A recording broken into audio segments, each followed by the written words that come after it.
Hatay'ın Reyhanlı ilçesinde yol çalışması yapan özel bir şirkete ait su tankeriyle silindir yanarak kullanılamaz hale geldi.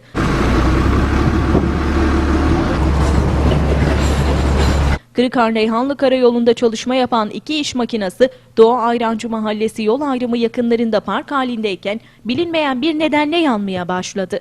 Çevreden geçen sürücülerin haber vermesiyle olay yerine gelen itfaiye ekipleri yanan araçlara müdahale ederek alevleri söndürdü. Olay sonrası araçlarda hasar oluşurken yangının çıkış nedeniyle ilgili jandarma soruşturma başlattı.